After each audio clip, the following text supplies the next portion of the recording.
नमस्कार। आज हम आर्थिक पर्यावरण की विशेषताओं के बारे में बात करेंगे। तो सबसे पहले आर्थिक पर्यावरण एक जटिल और व्यापक अवधारणा है, क्योंकि इसमें अनेक घटकों का समावेश होता है। अनेक फैक्टर होते हैं जो प्रत्यक्ष या परोक्ष रूप से आर्थिक गतिविधियों को प्रभावित करते हैं। वह सभी इसके अंतर्गत आते हैं, इसलिए यह एक व्यापक घटक है। दूसरा, इन्हें आर्थिक पर्यावरण का निर्माण करने वाले घटक भी कहते हैं। क्यों? क्योंकि ये डायरेक्ट रूप से या इनडायरेक्ट रूप से आर्थिक गतिविधियों को प्रभावित करते हैं, इसलिए यह आर्थिक पर्यावरण का निर्माण करने वाले घटक होते हैं। व्यापक है, बहुत ब्रॉड स्तर पर इसकी बात की जाती है कि बहुत सारे फैक्टर होते हैं जो इसमें आर्थिक पर्यावरण के अंतर्गत सम्मिलित हो सकते हैं। दूसरा, गत्यात्मक, डायनामिक, मतलब एक रेगुलर प्रोसेस है। आप ये नहीं कह सकते कि आर्थिक पर्यावरण एक देश, एक काल, एक समय के अनुसार उसके रिजल्ट्स समान होंगे, ऐसा नहीं होता। देश, काल, परिस्थिति के अनुसार इसके जो रिजल्ट्स हैं, जो परिणाम हैं, जो प्रभाव डालते हैं, उन सभी में अंतर आ सकता है। मतलब गतिशील है, एक गति प्रदान की जाती है, गतिमान रहते हैं। परिणाम स्वरूप आर्थिक पर्यावरण परिवर्तनशील होता है।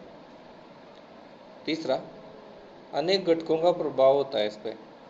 अफेक्ट टू सेवरल फैक्टर्स, आर्थिक पर्यावरण पर अनेक घटक हैं, उनका प्रभाव होता है। जैसे हमने फर्स्ट पॉइंट में बात की कि भाई जटिल है और व्यापक है।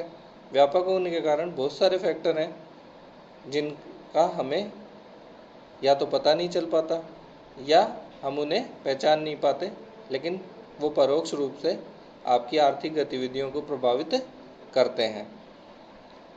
इसलिए अनेक घटकों का प्रभाव इस पर पड़ता है। ये घटक परस्पर संबंधित होते हैं और एक दूसरे को प्रभावित करते हैं। जो घटक हैं उनका भी आपस में संबंध होता है और एक दूसरे को वो प्रभावित करते हैं। इनमें मानवीय घटकों पर तो नियंत्रण लगाया जा सकता है, परंतु प्राकृतिक घटकों पर नियंत्रण नहीं लगाया जा सकता। बहुत सारे मानवीय घटक हैं, उनमें आप परिवर्तन कर सकते हो, उनको कंट्रोल कर सकते हो। कुछ प्राकृतिक घटक हैं, उन पे भी कंट्रोल किया जा सकता है, लेकिन बहुत सारे प्राकृतिक घटक ऐसे हैं जिनके कारण आपकी आर्थिक गतिविधियां प्रभावित होती हैं। जैसे कुछ सालों पहले सुनामी आई थी, कुछ सालों पहले भूकंप आया था, इसके कारण बहुत सारी आर्थिक गतिविधियां प्रभावित हुई हैं। इसी के साथ साथ हाल ही में कोरोना के इफेक्ट के कारण आपकी सभी आर्थिक गतिविधियां बहुत लंबे समय से बंद रही थी। तो इसके कारण हम कह सकते हैं कि अनेक घटकों के प्रभाव के कारण आर्थिक गतिविधियों में परिवर्तन होता रहता है। आर्थिक क्रियाओं से संबंध, इकोनॉमिक एक्टिविटीज़ से संबंध है। आर्थिक क्रिया, कौन कौन सी आर्थिक क्रियाएं हैं? कृषि, उद्योग, व्यापार, परिवहन, संचार, बीमा, बैंक आदि सभी आर्थिक क्रियाओं का आपस में अंतर संबंध होता है। एक गतिविधि का दूसरी गतिविधि से संबंध होने के कारण वो एक दूसरे को प्रभावित करती हैं। आर्थिक प्रणाली का प्रभाव, इकोनॉमिक सिस्टम का प्रभाव पड़ता है। पूंजीवादी व्यवस्था, जिसमें पूंजीवादी व्यवस्था के बारे में आपने पढ़ा होगा। दूसरी साम्यवादी व्यवस्था, तीसरी समाजवादी व्यवस्था और चौथी जो हमारे देश में लागू है, जिसके बारे में हम अच्छे से जानते हैं, मिश्रित व्यवस्था। पूंजीवादी व्यवस्था में क्या होता है कि सरकार का इंटरवेंशन पूंजीपतियों पर कम से कम होता है। समाजवादी साम्यवादी व्यवस्थाओं में सरकार का इंटरवेंशन ज़्यादा होता है। मिश्रित व्यवस्था में पूंजीवाद पैरेलल चलता है और समाजवादी जो सिस्टम है वो पैरेलल चलता है। मतलब दोनों गतिविधियां उसमें संचालित होती हैं और दोनों गतिविधियों के हिसाब से आपका आर्थिक पर्यावरण प्रभावित होता है। भारत में 1990 तक मिश्रित अर्थव्यवस्था के कारण सार्वजनिक क्षेत्र एवं निजी क्षेत्र दोनों का विकास हुआ। आपको पता है 1990 के बाद में ग्लोबलाइजेशन का दौर आया, निजीकरण का दौर आया, इसके कारण उदारीकरण का दौर आया। तो इसके कारण हमने निजी क्षेत्र को अधिक अधिकार दिए ताकि वह व्यापार की गतिविधियों में अपना ज़्यादा योगदान दे सके। इस प्रकार जो परिवर्तन हुआ उसके कारण पूरा आपका आर्थिक पर्यावरण प्रभावित हुआ। सरकार की भूमिका, सरकार की भूमिका की अगर बात करें तो किसी भी व्यवस्था में, चाहे वो पूंजीवादी हो, साम्यवादी हो, समाजवादी हो या मिश्रित अर्थव्यवस्था हो, सरकार की भूमिका हमेशा आर्थिक पर्यावरण को प्रत्यक्ष रूप से प्रभावित करती है। सरकार की नीतियों के कारण कई बार अनेक गतिविधियां हैं, आर्थिक गतिविधियां हैं, उन पर रोक लगाई जाती है। कई बार अनेक गतिविधियों को प्रभावित किया जाता है, प्रोत्साहित किया जाता है। जैसे अभी हाल ही में भारत ने अनेक चाइनीज़ ऐप हैं उन पे रोक लगा दी। इसके कारण क्या हुआ, जो विदेशी कंपनियों की ऐप थी उनका व्यापार प्रभावित हुआ, लेकिन दूसरी तरफ आपके स्वदेशी लोगों को एक रुझान मिला, एक जिसे हम कहेंगे उद्यमिता की जो हमारे में कमी है उस पर एक पॉजिटिव फैक्टर की तरह काम किया। लोगों को लगेगा कि अब हमें हिंदुस्तान की ऐप बनानी चाहिए ताकि हम लोगों को वैसी ही सुविधाएं उपलब्ध करा सकें जो विदेशी कंपनियां उपलब्ध करा रही थी। पूंजीवादी अर्थव्यवस्था में पूंजीपतियों की नीतियां क्रियान्वित होती हैं, पूंजीपति नीतियों को क्रियान्वित करते हैं और सरकार का हस्तक्षेप न्यूनतम होता है।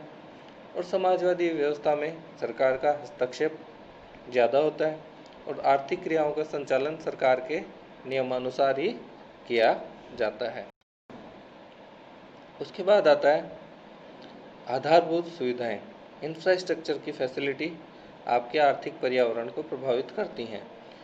रोड चाहिए, बिजली चाहिए, पानी की सुविधा चाहिए, यातायात की सुविधा चाहिए, सिंचाई की सुविधा चाहिए, बीमा है, बैंक है, शिक्षा, चिकित्सा, अनेक बहुत सारे फैक्टर हैं जो मूलभूत सुविधाओं के अंतर्गत आते हैं। और यदि इनकी उपलब्धता अच्छी होगी तो उस जगह आपकी आर्थिक गतिविधियां प्रभावित सकारात्मक रूप से होंगी।